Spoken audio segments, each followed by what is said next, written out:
What's up, guys? Anders Holmes here with another film review. This episode, I'm going to be talking about Darren Aronofsky's new film, Mother, or as I've been referring to it as, Mother! Because of the exclamation mark on the poster. The best way that I could describe Mother after watching it, it's basically what you get when you put Louis Buñuel, Roman Polanski, David Lynch, Stanley Kubrick, I guess, Lars von Trier into a blender with just a little bit of Nicholas Winding Refn, and Mother is the result of that concoction. Like, another way I could describe it, it's like being in a Greek tragedy and you're on a roller coaster. And it's an extreme roller coaster. It's fast and, it's crazy. It's like the biggest roller coaster you've ever been on with twirls and going upside down and all that kind of stuff and feeling intense and scared throughout the entire time. But it's a roller coaster that shows no sign of stopping. And that's kind of like how I feel about Mother. Like, from the word go, this movie just goes from 0 to 100, and it tries to go further than that, and it tries to be just crazy and all that sort of stuff. Like, it doesn't just let go. It just keeps being intense and intense and intense. And in some cases, that can be quite too much for a regular audience goer. Like, even when you know exactly what Darren Aronofsky is trying to do, when you're analyzing each of the symbols and themes of the movie, you know exactly what he's trying to say. He's trying to do one of many things in this movie. Like, there's one sort of theory that I kind of agree with, but that's like one of many theories that you could say, and there's like other aspects of the film that you could say, oh, it's about this, or it could be about this. But, getting back to the point, like, you understand what he's trying to do, even though it gets to the point of overkill and it's completely over the top. Like, this film is bizarre. It's insane. Like, I'm still thinking about it. I feel like I'm still in the movie. It was such an experience, a very immersive experience, kind of a mixed experience in regards to some of the aesthetic and creative choices of the film.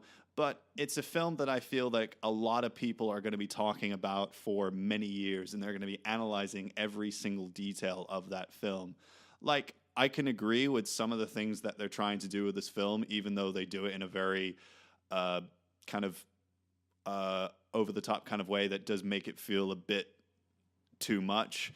But, I respect what Darren Aronofsky was trying to do, even though I don't agree with some of the methods in trying to get this point across in what he was trying to say with this film. A lot of people seem to think that Jennifer Lawrence is an overrated actress. I would disagree in saying that she's a really good actress and has a really cool style and presence to her characters when she's on the screen. I think this is her best work since Silver Linings Playbook. Like, I enjoyed her in American Hustle, and I thought she was really good in The Hunger Games, but I think this is her most dedicated and best work. Javier Bardem is also an actor I'm a really huge fan of, and I thought he was really good in this film. Both of them have very different acting styles, and I think they bounced off each other quite well, and the marriage between them in the movie is something that I bought and I thought was quite believable, and it worked for the movie. Like, I like what Darren Aronofsky is doing. He knows exactly what kind of film he's trying to make, even though he's coming at it from many different points of view, and he's trying to do a lot of different things, and some of them get a little bit excessive, but I generally did come out with a great understanding of what point he was trying to make. There are a lot of biblical references. There are a lot of symbols and themes towards the Old Testament part of the Bible, particularly with Adam and Eve, the Garden of Eden, and of course, Cain and Abel, which was a main aspect of the film that I recognized in one moment. Like, there's a lot of themes around humanity, where we are as a society, and how we treat our planet. Like, all those aspects Darren Aronofsky throws in there, and all of them are pretty understandable, even though the methods of trying to get that point across maybe can be a little bit too much at times in certain aspects, which I found when watching it. Like, coming out of the cinema after watching this movie and being here now doing this review and talking about it, like, I generally feel like this movie will be debated and analyzed for years to come in screenwriting classes, film studies, just watching the film, watching all the scenes, looking at the script, and just trying to tackle it from that point of view and just seeing, what Darren Aronofsky was really trying to do. Because I don't know like how many days it took him to write the screenplay, but it really took him like a very quick amount of time. Like generally screenplays are like done, there are many drafts to them, and I feel like this one he just kind of just threw in there and just wrote whatever he had, kind of like Javier Bardem in one moment when he gets like a moment of inspiration to write some poetry. Just to compare him to another filmmaker, Darren Aronofsky and Lars von Trier are kind of one and the same. I feel like they both share similar ways of making movies. Like, you can either love or hate them, but you generally admire them as filmmakers when it comes to their creative and aesthetic choices. You might not agree with them or like what they do, but you can't help but marvel at, what they do to get reactions out of their audiences. Like, I do like films that make me feel many different feelings when coming out of the cinema. Like, if a movie doesn't give you any kind of reaction or make you feel anything or makes you want to talk about it for hours and days and months and years, then the film has kind of failed. That's one of the main aspects that you can take away from watching Mother. Darren Aronofsky's style has been so consistent from Requiem for a Dream. Like, he has a really hyperkinetic style towards his editing, and his camera work is very all about close-ups and being really up close with the characters, so you can really get all their emotions, and the camera just follows them around, so you're really following with them, almost like virtual reality. I feel his movies really come alive once they get to post-production, and I feel like he just gives them such a great amount of energy in the editing room. And one of the aspects to the film that I really, really liked was the sound design. Like a lot of horror films, particularly this year, have relied a lot on sound to really create a spooky atmosphere for the audience. You can either agree with that or disagree with it. You can either take it or leave it for that matter. But I kind of like that. It's just like all the wood creaking, all the different noises in the house, and just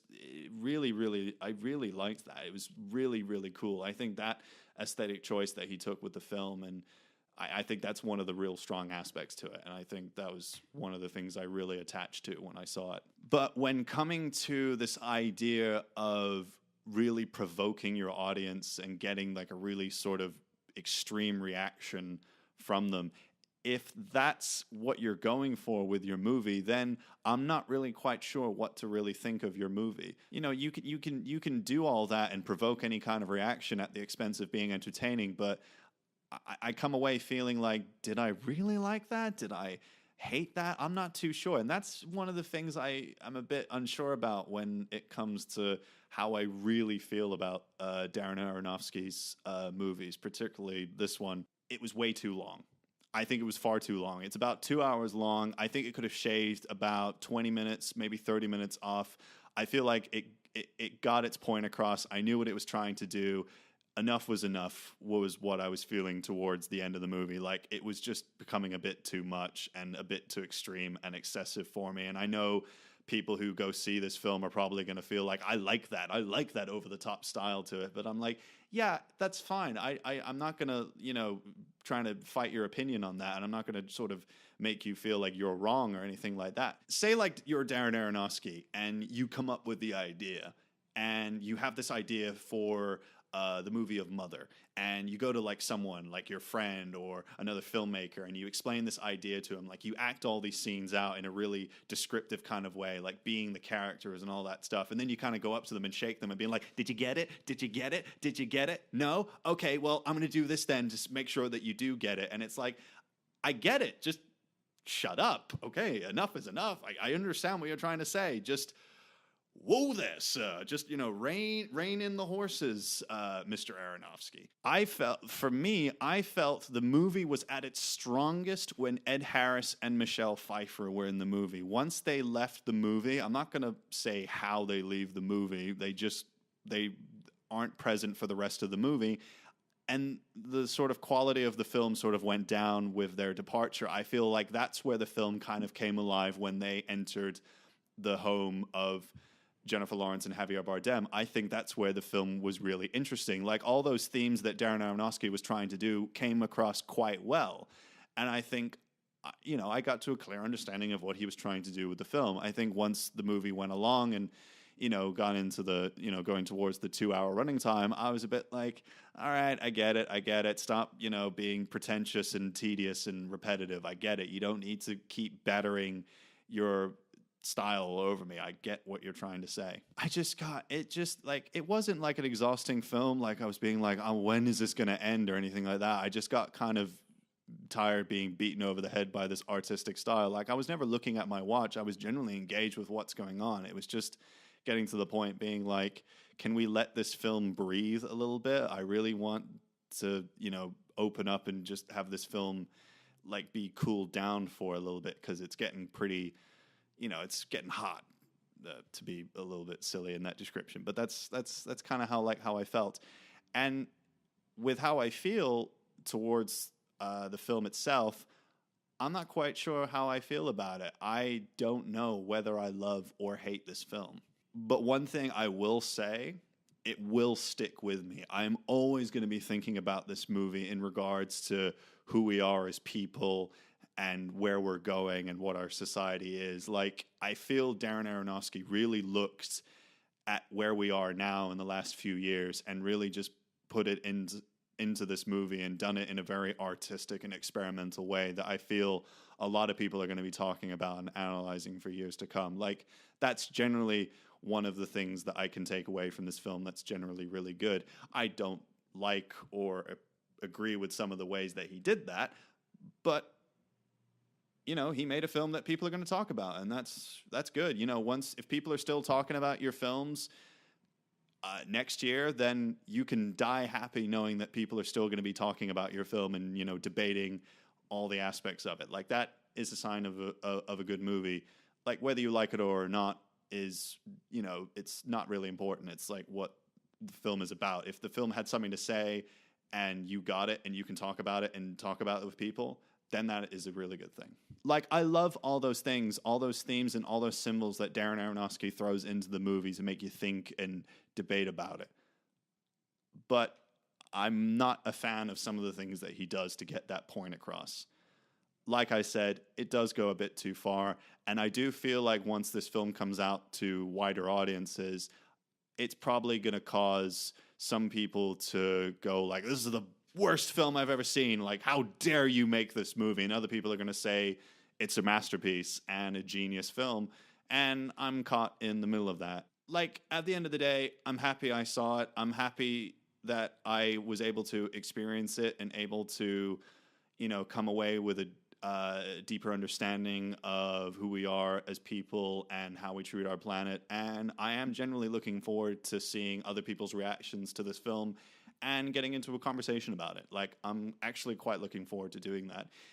Whether I like the film, like I said, is debatable, but I'm generally looking forward to getting into conversations about it.